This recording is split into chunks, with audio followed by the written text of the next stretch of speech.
எல்லாருக்கும் காலை வணக்கம். போன வருஷம் பார்த்தது இந்த வருஷம் தான் பார்க்குறேன். இருந்தாலும் லேட்டாக இருந்தாலும் பரவாயில்ல. இனிய புத்தாண்டு நல்வாழ்த்துக்கள். வீட்டில் சின்ன விசேஷம் இருந்துச்சு, அதனால் இது வீடியோ போட முடியல. சரிங்க, விஷயத்துக்கு வருவோம். ஒரு சின்ன விஷயம் கேட்கும்போது ஒருத்தர் சொல்கிறாங்க, நம்ம கேட்குறோம். அதனால் நம்மளோட வாழ்க்கையில் ஒரு மாற்றம் ஏற்படும் அப்படின்னும்போது அது கேட்குறது தப்பு இல்லை, இல்லைங்களா? அதுதான் சரி. நான் என்னோட சின்ன வயசில், நான் சின்ன வயசுனா எனக்கு ஒரு 12 வயசு இருக்கும்னு வச்சுக்கோங்க. அப்படி இருக்கும்போது நான் ஸ்கூல் போகிறேன். நடந்தே போவோம், 6 கிலோமீட்டர்னு வச்சுக்கோங்க, டெய்லி காலையில். அப்போ நாங்கள் பரீட்சை எழுத போகும்போது கூட ஒரு பையன் வருவான். நான் 8த் படிப்பேன், அவன் 6த் படிப்பான். அப்படி வரும்போது அவன் என்ன பண்ணுவான், தினம் அவங்க வீட்டில் இந்த ஓலை வீடு தெரியுங்களா, ஓலை கட்டுவாங்க. அந்த ஓலை நெய்கிறது அவங்க. அவங்க அப்பா கிடையாது, அம்மா மட்டும்தான். இவங்க 3 குழந்தைங்க.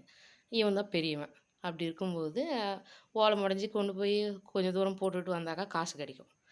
அவங்க அம்மா அதை வச்சு அவங்க குழந்தைங்கள பார்த்துப்பாங்க. இவன் ஸ்கூல் வந்தான். அதை கொண்டு போய் போட்டிருப்பாங்க, ஏதோ காசு கொடுத்துருப்பாங்க போல். அதை எடுத்துன்னு வந்து ஸ்கூல் போகும்போது கடையில் அப்போ 90s அப்போ இருக்கிற ஸ்நாக்ஸ்லாம் வாங்கி அவன் சாப்பிட்டுட்டு எனக்கு இந்தாக்கான்னு கொடுத்தான். நான் என்ன பண்ணேன், என்னடா வாங்கி கொடுக்குறானே சாப்பிடாம, நான் உனக்கு ஒரு ஐடியா சொன்னேன். என்னென்னா, ஸ்கூலில் சஞ்சய்கா சேமிப்பு திட்டம்னு சொல்லிட்டு அப்போ இருந்தது. நான் என்ன சொன்னேன், டேய் உங்கள் அப்பா இறந்துட்டார், உங்கள் அம்மா மட்டும்தான், நீங்கள் உன்னோட சின்ன பசங்க 2 பேர், அவங்க வளர்க்குறதுக்காக உங்கள் அம்மா எவ்வளோ கஷ்டப்படுது. அம்மா கொடுக்குற சின்ன சின்ன காசு இது மாதிரி தேவையில்லாமல் வாங்கி வீணடிக்காமல் ஸ்கூலில் கொண்டு வந்து சேர்த்து வை. நீ ஸ்கூல் விட்டு போகும்போது நீ கேட்டேன்னா திரும்ப கொடுத்துருவாங்க. அப்போ கொஞ்சம் காசு சேரும். அது நீ அம்மாக்கிட்ட கொடுத்தேன்னா அது அவங்களுக்கு யூஸ்ஃபுல்லாக இருக்கும் அப்படின்னு நான் சொன்னேன். அவனும் சேர்த்தான்.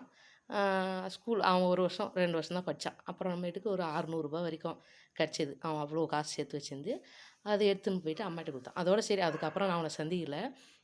அதுக்கப்புறம் அவன் திருப்பூரில் பனியன் கம்பெனியில் போய் சேர்ந்து அங்கே கொஞ்சம் கொஞ்சமாக இது பண்ணி பைசா சேர்த்து வச்சு இன்றைக்கி ஒரு கார்மெண்ட்ஸ் வாங்கி நடத்திட்டுருக்கான். இது எவ்வளோ பெரிய விஷயம். நான் சொன்னது சின்ன விஷயந்தான். அது அவன் சின்ன வயசில் அதை கேட்டு இன்றைக்கி அந்த நிலமையில இருக்கான். இன்றைக்கி பார்க்கும்போது சந்தோஷமாக இருக்குது. என்கிட்ட வந்து நல்லா இருக்கேன்க்கா அப்படின்னு பேசுவான். இது நல்ல விஷயம் தானுங்க. இந்த மாதிரி யாராவது உங்களுக்கு சின்ன விஷயம் சொன்னாலும் அதில் ஒரு மாறுதல் ஏற்படும்னா கேட்குறது தப்பே இல்லை. சரிங்களா? நன்றி.